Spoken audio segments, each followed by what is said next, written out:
আসসালামু আলাইকুম সুপ্রিয় শিক্ষার্থীবৃন্দ, কেমন আছো? আশা করছি ভালো আছো। আমি তাহমিনা ইয়াসমিন, সহকারী শিক্ষক, Government Science High School, Tejgaon, Dhaka থেকে। আজকে আমি তোমাদেরকে পদার্থবিজ্ঞান বিষয়ে তৃতীয় অধ্যায় বল থেকে শেষের অংশটুকু আলোচনা করব। আশা করছি তোমরা পুরো অধ্যায়টা খুব ভালোভাবেই বুঝতে পেরেছ। যদি সমস্যা থাকে, এর আগে আমি আরও 3টা লেকচার দিয়েছি, সেগুলি তোমরা দেখে নেবে ভিডিও থেকে। আমি ডিসক্রিপশন তোমাদেরকে সেই ভিডিওগুলির লিঙ্ক দিয়ে দিব। আর এমনিতেও যদি তারপরেও তোমাদের সমস্যা মনে হয়, আমার সাথে কমেন্ট সেকশানে যোগাযোগ করবে, তাহলে তোমাদের সমস্যাগুলো নিয়ে আমি আরেকটা ভিডিও ক্লাস তোমাদের সাথে করব। আসো আজকে পাঠে।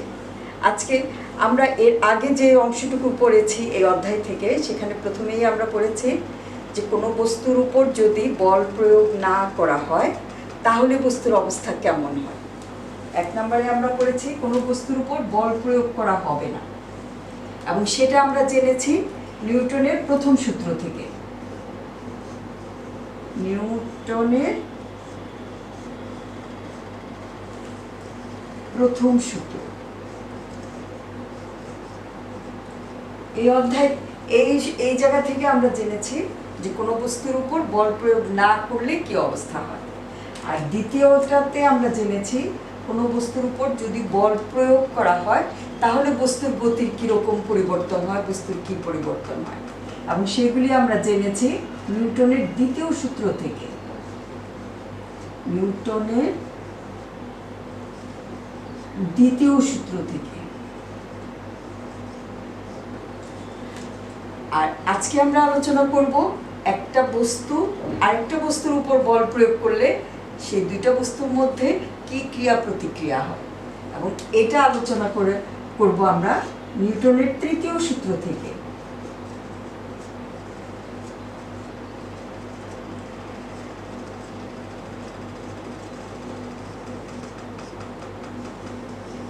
মানে আমাদের আজকের আলোচনার বিষয় হচ্ছে নিউটনের তৃতীয় সূত্র। তৃতীয় সূত্রে কি বলেছে? কোনো বস্তুর উপর বল প্রয়োগ করলে, কোনো বস্তু আরেকটা বস্তুর উপর বল প্রয়োগ করলে যে পরিমাণ বল প্রয়োগ করবে ওই দ্বিতীয় বস্তুটি সমান এবং বিপরীতমুখী একই রকম বল প্রয়োগ করবে। অর্থাৎ প্রত্যেক ক্রিয়ারই একটা সমান ও বিপরীত প্রতিক্রিয়া আছে। যদিও ক্রিয়া প্রতিক্রিয়া বুঝতে আমাদের একটু সমস্যা হয়ে যাবে, তারপরে আমরা যখন আলোচনা করব উদাহরণ দিয়ে ক্লিয়ার হয়ে যাবে। এবার আসো আমরা খুব কমন একটা উদাহরণ দিয়ে আলোচনা করি। আমরা জানি সমস্ত বস্তুকে পৃথিবী আকর্ষণ করে।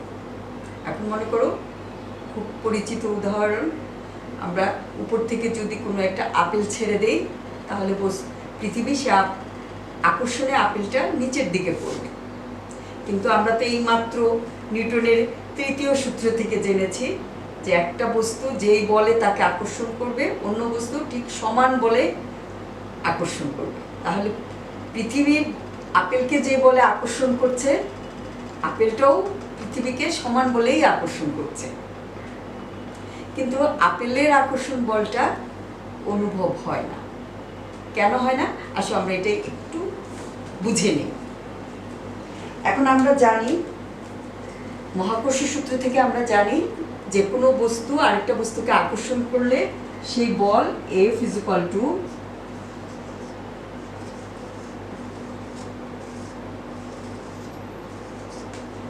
এখন পৃথিবী, এর মধ্যে m যদি পৃথিবীর ভর হয় আর ছোট হাতের m যদি বস্তুর ভর হয়, এবং তাদের মধ্যবর্তী দূরত্ব হবে d।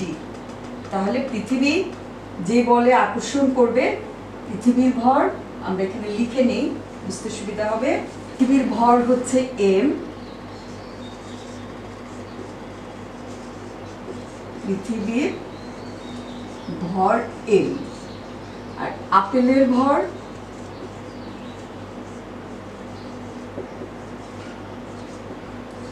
ছোট হাতের। তাহলে পৃথিবী যে বলে আপেলকে আকর্ষণ করছে সেই বল F = হবে g²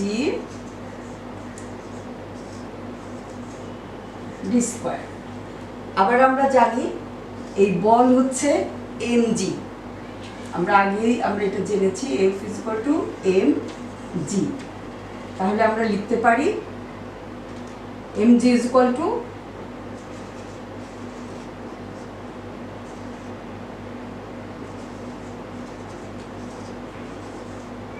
d²। আবার এখন আমরা বলছি যে আপেলও পৃথিবীকে সমান বলে আকর্ষণ করছে। আপেল যখন পৃথিবীকে আকর্ষণ করছে তখন আপেলের ভর হচ্ছে আমাদের, পৃথিবীর ভর হচ্ছে m, এবং যেহেতু আপেল আকর্ষণ করছে পৃথিবীকে, তাহলে আপেলের দিকে পৃথিবী একটা ত্বরণে আকর্ষিত হচ্ছে। ধরে নেই সেই ত্বরণটা হচ্ছে আপেলের দিকে পৃথিবীর আকর্ষণ, এবং সেই সময় যে ত্বরণ, সেই ত্বরণটা হচ্ছে a। তাহলে পৃথিবী আপেল যে বলে আকর্ষণ করছে সেটা হচ্ছে F = ma। এটা হচ্ছে আপেলের বল, আপেল, আর এটা হচ্ছে পৃথিবী। যেহেতু পরস্পর সমান, তাহলে সেই ক্ষেত্রে mg এখান থেকে আমরা নিতে পারি mg = ma। সুতরাং a = m/m × g। অর্থাৎ আপেল পৃথিবীকে যে বলে আকর্ষণ করছে, সেই জন্য পৃথিবীর যে ত্বরণটা হচ্ছে, সেই ত্বরণ হচ্ছে এটা। এখন পৃথিবীর ভর কত তোমাদের মনে আছে? বইয়ে যদি লক্ষ্য করো তাহলে আমাদের পৃথিবীর ভর হচ্ছে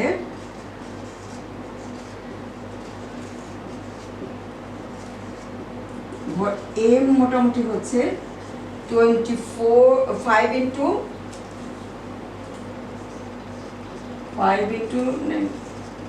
10⁻24 কেজি।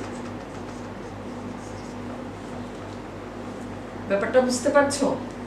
10⁻24 কেজি। আর ধরো আপেলের ভর যদি 1 কেজি হয়, তাহলে সেই ক্ষেত্রে ত্বরণটা কোন মানের আসে? এটাই তোমরা যদি ক্যালকুলেটরে হিসেব করো তাহলে তোমরা পাবা 0.6 × 10⁻⁻24 m/s²। অর্থাৎ পৃথিবী যখন আপেলকে টানছে, সেই সময় আপেল পৃথিবীকে টানছে, তখন তার ত্বরণ ছিল -24, 10⁻⁻24, যার জন্য সেই এতটাই ছোট যে তাকে আমরা উপেক্ষা করতে পারি, এবং এটাকে আমরা কখনোই হিসাবের মধ্যে আনি না। কিন্তু নিউটনের সূত্র বলে, তৃতীয় সূত্র বলে যে অবশ্যই ত্বরণ এটা হবে। তাহলে একটা খুব মজার ব্যাপার হলো, তাই না? তুমি যখন খেলার ছলে হোক, যখন পৃথিবী থেকে তুমি যখন লাফ দাও, তখন কিন্তু তুমি মনে মনে ভেবে নিও যে তোমার দিকেও পৃথিবী এই ত্বরণে আকর্ষিত হচ্ছে বা এগিয়ে আসছে, তুমি এই ত্বরণে তাকে বল প্রয়োগ করছো। ব্যাপারটা মজার না? আচ্ছা, এবার আসো, এটা তো এই তৃতীয় সূত্র আমাদের বাস্তব জীবনে কোথায় কোথায় কাজে লাগে। একদম প্রথমেই যদি চিন্তা করো, আমরা কিভাবে হাঁটি।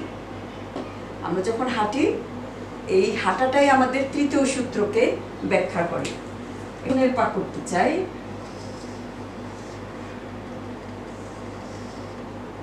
তখন সে এদিকে বল প্রয়োগ করছে মাটিতে, এবং সেই উল্টো বলটা পৃথিবীও তার দিকে, অর্থাৎ ওই ব্যক্তি বা তুমি যে বল প্রয়োগ করছো 1, সেই সমান বলই F2 উপরের দিকে প্রয়োগ হচ্ছে, এবং এই বল প্রয়োগের জন্যই, এই বলের জন্যই আমরা ত্বরণ সৃষ্টি হয়, এবং সেই ত্বরণ থেকে আমরা হাঁটতে পারি। তাহলে দেখো, যদি আমরা এখানে বল প্রয়োগ, রাস্তায় যদি আমরা বল প্রয়োগ না করতে পারি, তাহলে কিন্তু হাঁটা আমাদের জন্য এত সহজ হবে না। যেমন মনে করো, বর্ষাকালে রাস্তা যখন পিচ্ছিল হয়ে যায়, তখন কিন্তু এভাবে একজন ব্যক্তি সেভাবে বল প্রয়োগ করতে পারে না, যার জন্য রাস্তাটা তার হাঁটতে কষ্ট হয়। অথবা তুমি মনে করো শুকনা বালুতে যদি তুমি হাঁটতে চাও, সেই সময়ও দেখবে বালুর উপরে বল প্রয়োগ করতে পারে না বলেই মানুষ ওই জায়গায় সুন্দর করে হাঁটতে পারে না, হাঁটতে কষ্ট হয়। এছাড়া তুমি এরকম আরও বিভিন্ন পিচ্ছিল জায়গা, যে জায়গায় বল প্রয়োগ করতে তোমার কষ্ট হয়, সেই সমস্ত জায়গায় তুমি লক্ষ্য করবে তোমার হাঁটতেও কষ্ট হয়। আচ্ছা, এই গেল আমাদের বলের তৃতীয় সূত্র। এই যে আমরা হাঁটার কথা বললাম এবং বল প্রয়োগের কথা বললাম, পিচ্ছিল শব্দটা আসলো, তার থেকে আমরা আরেকটা জিনিস বুঝতে পারছি। অর্থাৎ দুটা বস্তুর মধ্যে যখন ঘর্ষণ হয়, পৃষ্ঠতলের মধ্যে যখন ঘর্ষণ হয়, তখন সেই জায়গায় আমাদের হাঁটতে সুবিধা হয়। আসো আমরা একটা তোমাদের বইয়ের একটা উদাহরণের গাণিতিক সমস্যা নিয়ে আলোচনা করি। যেমন মনে করো তোমাদের বইয়ে এটা 86 পেজ 86 উদাহরণটা আছে। সেখানে একদম ঘর্ষণহীন একটা তল, যার উপরে একটা বড় পাথর আছে এবং এই পাথরের ভর 100 কেজি,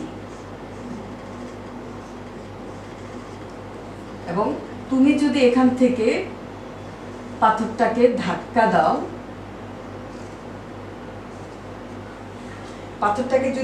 দাও, এবং তোমার ওজন হলো 50 কেজি,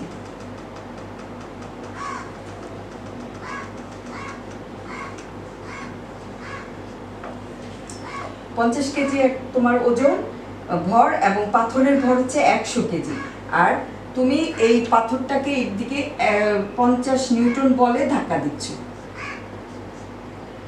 এই বল হচ্ছে তোমার 50 নিউটন।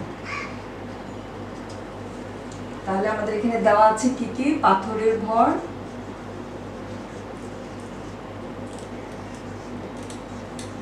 একশো কেজি, তোমার ভর 50 কেজি, এবং প্রয়োগকৃত তুমি বল প্রয়োগ করছো, তোমার বল 50 নিউটন।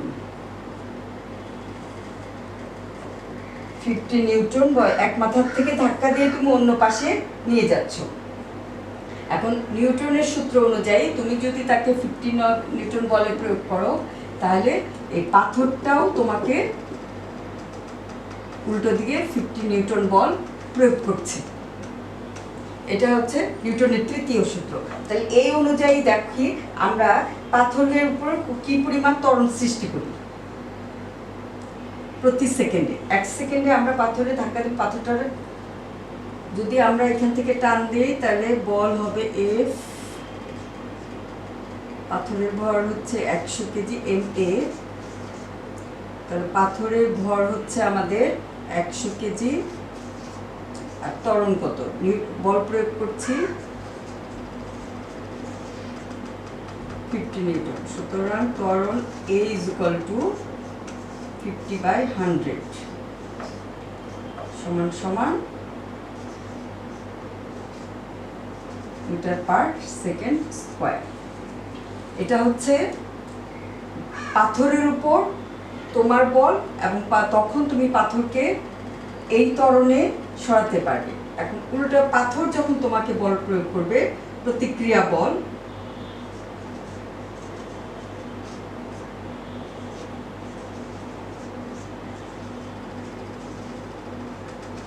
বলে তোমার ত্বরণ,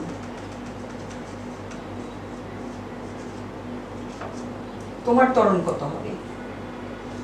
A =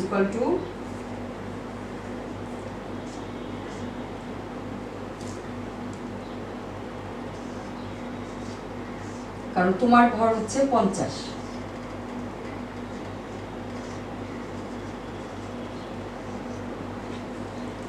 অর্থাৎ তুমি যখন বল প্রয়োগ করবে, পাথরকে 0.5 মিটার পার সেকেন্ড স্কয়ার ত্বরণে সে তোমাকে পিছনে সরাতে পারবে, আর পাথরটা সে একই বলে তোমাকে 1 মিটার পার সেকেন্ডে তোমাকে পিছনের দিকে ধাক্কা দেবে। যেহেতু আমরা বলেছি একটা ঘর্ষণহীন একটা তল, তাহলে দেখা যায় যে প্রতি সেকেন্ডেই তুমি পাথরের থেকে দূরে সরে যাচ্ছ, পাথরকে সরায় পিছনে নিয়ে যাচ্ছ না।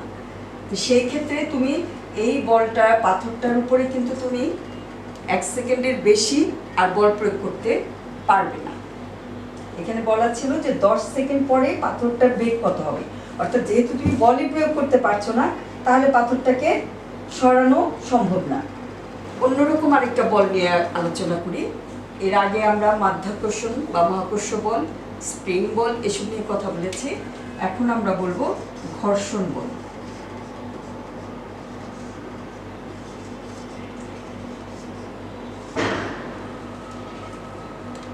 তুমি যদি তোমার টেবিলের উপর রাখা কোনো বইকে ধাক্কা দিতে যাও বা বল প্রয়োগ করে এক জায়গা থেকে সরাতে যাও, তাহলে দেখবে টেবিল এবং বইয়ের পৃষ্ঠতলের উপর একটা বাধা অনুভব হচ্ছে, যেই জন্য তুমি বল দিয়ে সরানোর সময় সেটা অনুভব করবে, যার ফলে যে পৃষ্ঠতলের যে বলটা উৎপন্ন হয় সেই বলটাকেই আমরা বলবো ঘর্ষণ বল। এই ঘর্ষণের জন্য কিন্তু তাপ উৎপন্ন হয়। তুমি যখন তোমার হাতের দুইটা তালু যদি তুমি এভাবে ঘর্ষণ করো, তাহলে তাদের মধ্যে যে ঘর্ষণ বলটা উৎপন্ন হয় সেই ঘর্ষণ বলের ফলে তোমার তালুতে কিন্তু তাপ উৎপন্ন হয়। ঘর্ষণ বল বিভিন্ন রকমের হয়। যেমন 1 নাম্বার স্থিতি ঘর্ষণ। একটা বস্তুর সাপেক্ষে যখন অন্য আরেকটা বস্তু স্থির থাকে তখন সেই যে ঘর্ষণটা হয় তাকে বলে স্থিতি ঘর্ষণ। যেমন মনে করো আমরা যখন হাঁটি, এটা একটা স্থিতি ঘর্ষণের উদাহরণ।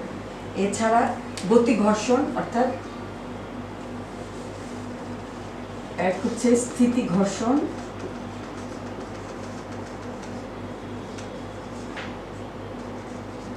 দুই হচ্ছে গতি ঘর্ষণ। একটা বস্তুর সাপেক্ষে গতিশীল বস্তুর যে ঘর্ষণ তাকে বলে গতি ঘর্ষণ। যেমন মনে করো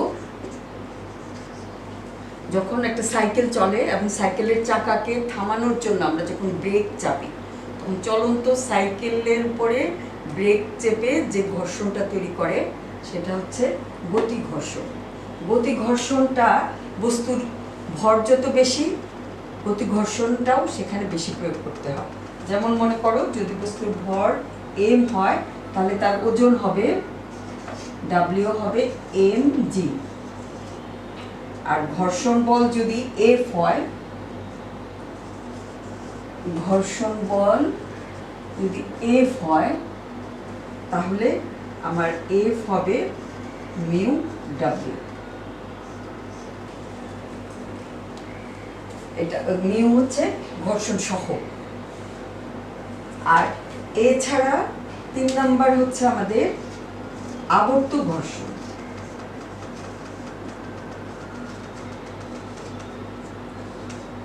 আবর্ত ঘর্ষণ হচ্ছে একেবারে কম স্থির একটা, যেমন মনে করো সুটকেসকে আমরা যখন টেনে নেই, সুটকেসের মধ্যে চাকা লাগানো থাকে, সেখানে যে ছোট ঘর্ষণটা ঘর্ষণ বলটা সেটা হচ্ছে আবর্ত ঘর্ষণ। এটা অল্প সময়ের জন্য এই বলটা উৎপন্ন হয়। এরপরে আছে আমাদের প্রবাহী ঘর্ষণ।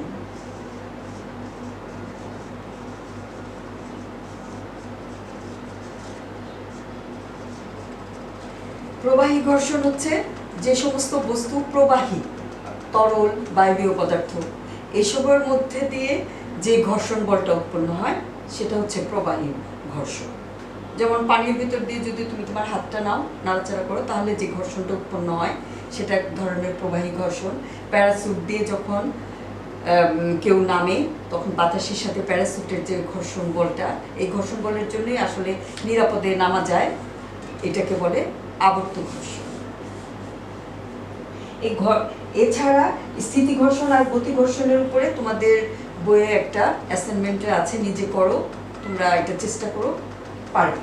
এছাড়া এই যে ঘর্ষণ বলগুলি বললাম, যদিও আমরা বারবার বলছি যে বলের বিপরীতে ঘর্ষণ বলটা উৎপন্ন হয় এবং ঘর্ষণের ফলে তাপ উৎপন্ন হয়, যার ফলে আমাদের গতিকে হ্রাস করে দেয় ঘর্ষণ। তাহলে মনে হতে পারে যে যদি ঘর্ষণটা একদম কমায় দেওয়া যেত তাহলে হয়তো আমাদের খুব উপকার হতো, গতিটা অনেক ফাস্ট হতো, কিন্তু আসলে তা না। গতির ক্ষেত্রে ঘর্ষণ বলটা খুব জরুরি।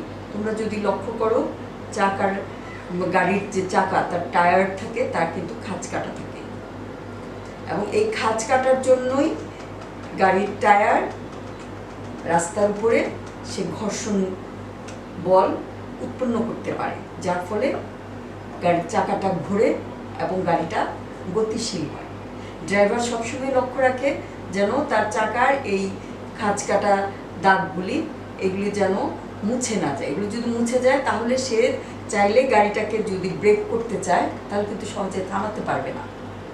এছাড়াও তুমি চিন্তা করে দেখো, যদি কর্দমাক্ত কোনো রাস্তায় কখনো কোনো গাড়িকে আটকে যেতে দেখো, তাহলে দেখবা চাকা সমানেই ঘুরছে কিন্তু গাড়িটা আগাচ্ছে না, এবং সেই সময়ে নানানভাবে চেষ্টা করা হয় যেন গাড়ির চাকা ঘর্ষণ বল উৎপন্ন করতে পারে, এবং তাহলেই গাড়িটা ওই জায়গা থেকে এগোতে পারে। তো সুতরাং ঘর্ষণ বল আমাদের প্রয়োজন। এই ঘর্ষণ বল উৎপন্ন করার জন্য রাস্তায় যে পিচ ঢালাই দেওয়া হয়, এই পিচ ঢালাইটা কিন্তু আমাদের এই ঘর্ষণ বল উৎপন্ন করার জন্য, রাস্তায় গাড়ি চলাচলের উপযোগী করার জন্য। এছাড়া আমরা যে সমস্ত গতি নিয়ন্ত্রণ করি, ব্রেকিং বল প্রয়োগ করি, এই জায়গায় কিন্তু ঘর্ষণ বল প্রয়োগ করি। তো ঘর্ষণ যেমন আমাদের প্রয়োজন, সেরকম আমাদের অনেক কাজের বিঘ্নও সৃষ্টি করে। তো এই জন্য আমাদেরকে ঘর্ষণ বাড়ানো এবং কমানো, কিভাবে আমরা ঘর্ষণ বাড়াতে পারি, কিভাবে ঘর্ষণ কমাতে পারি, সেই বিষয়গুলিও আমাদের জানতে হবে। যেই পন্থা অবলম্বন করে আমরা ঘর্ষণগুলি বাড়াবো, তার বিপরীত কাজগুলি করলে ঘর্ষণগুলি কমে যাবে। তো যেহেতু ঘর্ষণ আমাদের গতিকে বৃদ্ধি করতে বাধা দেয়, সেজন্য ঘর্ষণটা আমাদের জন্য, গতির জন্য উপদ্রব মনে হতে পারে। কিন্তু আবার দেখো, এই ঘর্ষণ না থাকলে কিন্তু গতিটা দেওয়া যায় না। ঘর্ষণ যদিও একটা উপদ্রব, কিন্তু এটা একটা প্রয়োজনীয় উপদ্রব। ঘর্ষণ ছাড়া আমরা হাঁটতে পারবো না, ঘর্ষণ বলের জন্যই আমরা হেঁটে এগোতে পারি। সবাই ভালো থাকো, সুস্থ থাকো, সামনের সময়গুলি তোমাদের অনেক ভালো যাক। আমরা আবার নতুন কোনো অধ্যায় নিয়ে তোমাদের সামনে হাজির হব। তার আগে এই তৃতীয় অধ্যায় বল নিয়ে তোমাদের যে কোনো ধরনের প্রশ্ন, সমস্যা আমার সাথে আমাকে জানাও। প্রয়োজন হলে আমি আবারও বলছি, সেই সমস্যাগুলো নিয়ে আমরা আবার নতুন আরেকটা লেকচার তৈরি করব। আল্লাহ হাফেজ।